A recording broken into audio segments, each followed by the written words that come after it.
Geram listrik sering padam, puluhan warga dan mahasiswa di Kabupaten Aceh Barat melakukan aksi unjuk rasa di depan kantor PLN wilayah Melabuh. Dalam aksinya, massa menuntut kompensasi atas pemadaman listrik selama sepekan ini. Listriknya rusak. Siapa yang bertanggung jawab? Dengan membawa peralatan elektronik rusak, puluhan warga dan mahasiswa ini langsung mendatangi kantor perusahaan listrik negara wilayah Melabuh, Aceh Barat. Peralatan elektronik rusak yang dibawa warga ini adalah imbas pemadaman listrik yang terjadi di wilayah Aceh dan Sumatera dalam sepekan ini.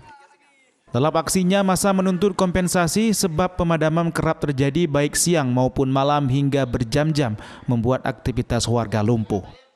Massa juga meminta pemerintah Provinsi Aceh untuk membangun unit pengaturan energi kelistrikan di Aceh agar kedepannya tidak lagi diatur oleh Sumatera Utara. Mahasiswa mengecam jika tuntutan mereka tidak dipenuhi, mereka bersama dengan masyarakat Aceh Barat akan memboikot kantor PLN yang ada di Kota Melabuh.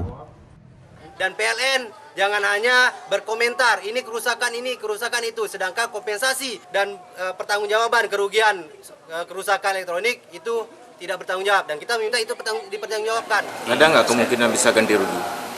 Kalau sampai saat ini memang ketentuan ganti rugi itu belum ya. Jadi yang ini yang memang dari tadi pun kami nggak bisa jawab, harus kami eskalasi terlebih dahulu. Selesai menyampaikan tuntutan mereka, massa juga akan membuka posko pengaduan bagi masyarakat yang peralatan rumah tangga dan alat elektronik rusak akibat pemadaman listrik. Dari Kabupaten Aceh Barat, Absah Ainews melaporkan.